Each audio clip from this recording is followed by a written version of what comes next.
From today onwards, your physics class will start. I will teach you physics for class 11th. The first chapter is physical world. The starting from what is physics? Okay. Uh, what is physics? Physics is the general analysis of nature conducted to understand how universe behaves.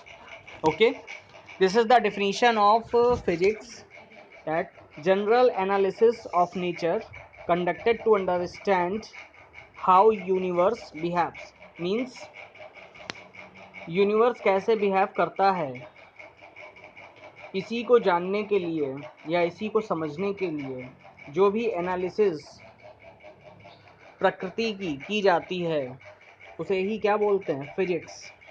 अब इसका example क्या है, आप ऐसे समझ सकते हो कि स्टार्टिंग में जब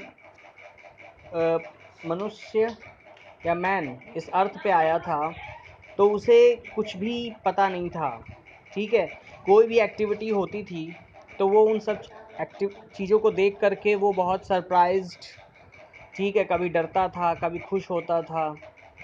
ठीक है, तो उसको कुछ नहीं समझ में आता था ये हो क्या रहा है। जैसे कि ट्विंकलिंग ऑफ स्टार्स, ये रिफ्रैक्शन का पार्ट है, तो तारे जैसे टिमटिमा रहे हैं तो उनको वो रात में देख रहा है। आप वही समझो जैसे आप किसी चीज़ को फर्स्ट टाइम देखते हो तो आप बहुत क्यूरियस होते हो उसके बारे में जानने के लिए। ठीक है, कि ये क्या है, ये क्यों हो रहा है। जैसे आपने देखा होगा छोटे बच्चे, बहुत सारी चीज़ें हैं, उनका माइंड बहुत क्यूरोसिटिव माइंड होता है, वो काफ़ी चीज़ें पता करना चाहते होते हैं। ठीक है, लेकिन जैसे जैसे चीज़ें समझ में आती जाती हैं फिर वो उसके बारे में क्वेश्चन कम पूछते हैं। वैसे ही मनुष्य था जो कि इन सब चीज़ों को देख कर, इन घटनाओं को देख करके बहुत अचंभित या सरप्राइज्ड, ठीक है, ये सब होता था। कभी डरता था, कभी खुश भी होता था।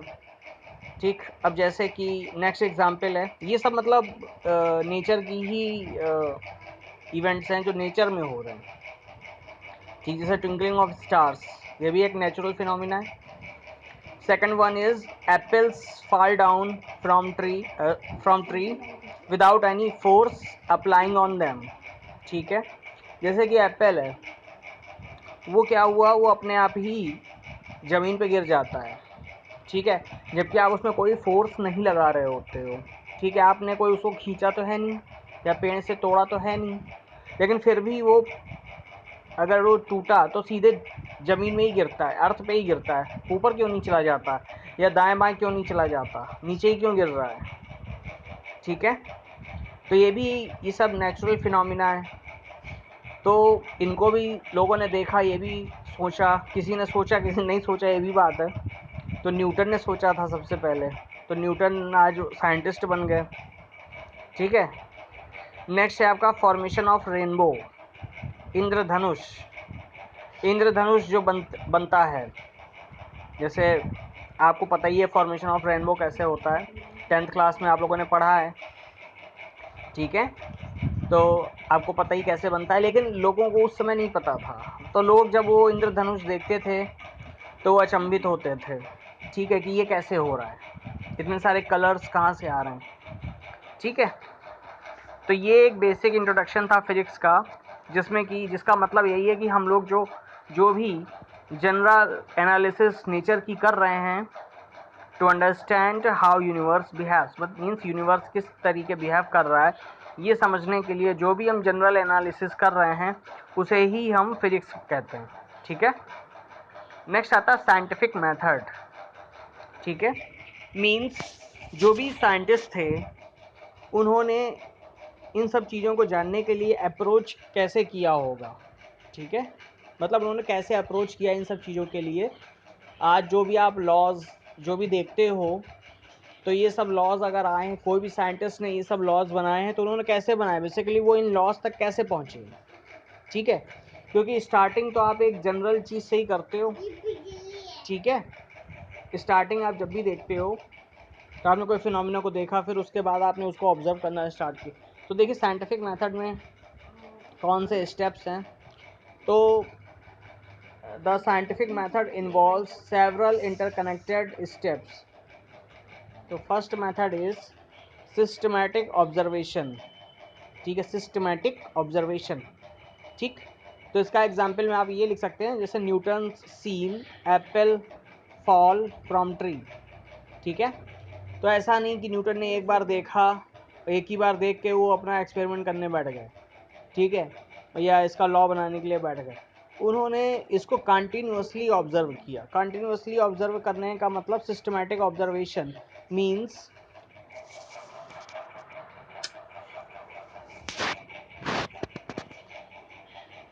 उन्होंने क्या किया, उन्होंने इसको ऐसे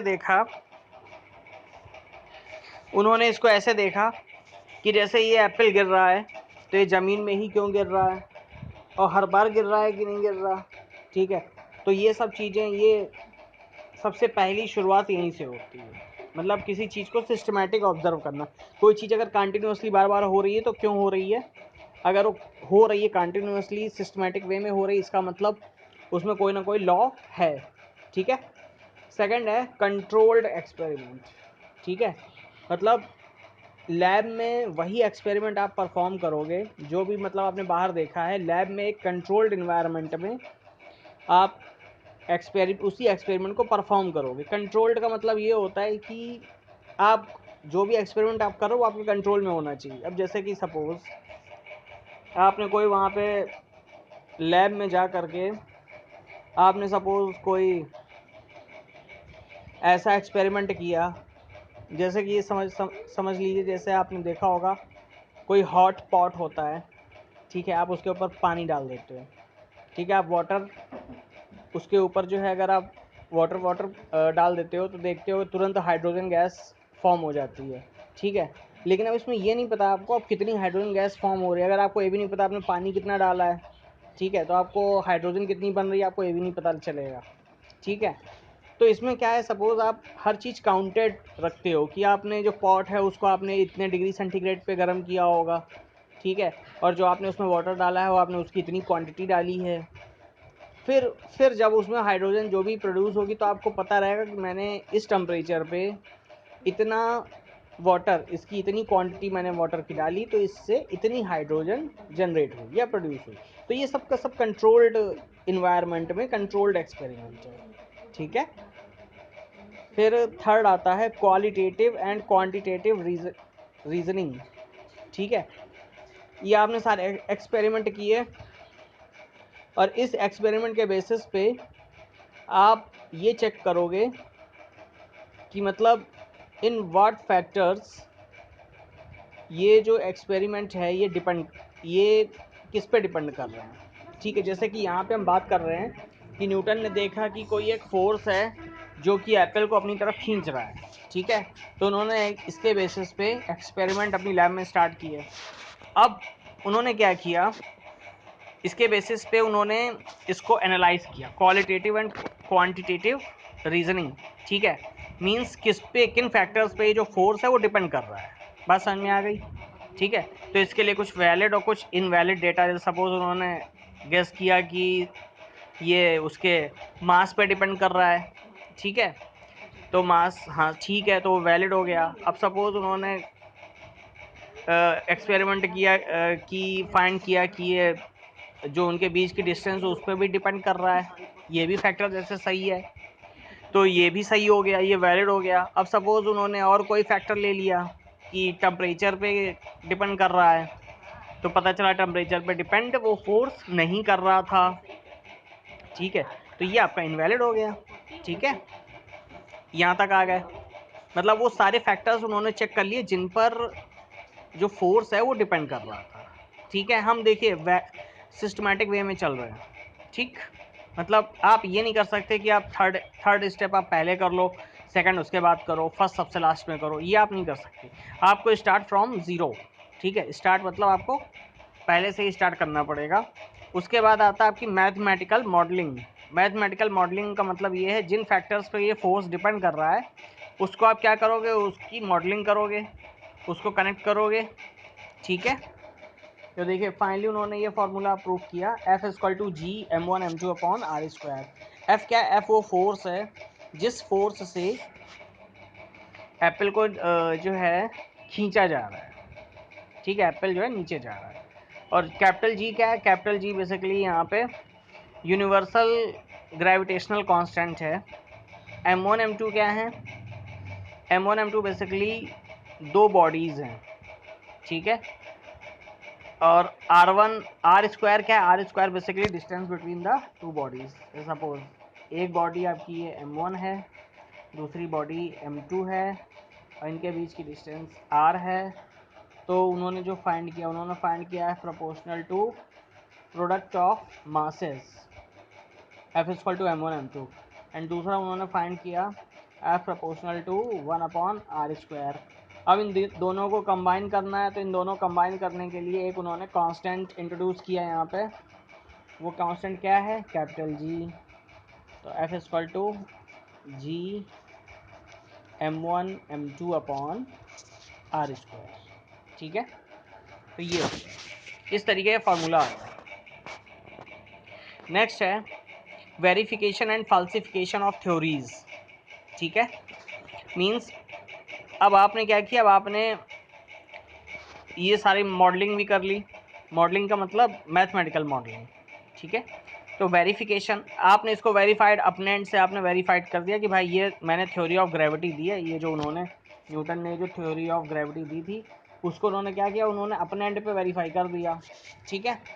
अब फाल्सिफिकेशन क्या होता है? ये तो आपने वेरीफाई किया, उसके बाद हो सकता है कोई और साइंटिस्ट हैं, वो उनको थ्योरी आपकी समझ में आ जाए, उन्होंने इसको आप वो भी उसको वेरीफाई कर दें कि हाँ जो whatever experiment you did that are correct and I verified your experiment and your mathematical modelling.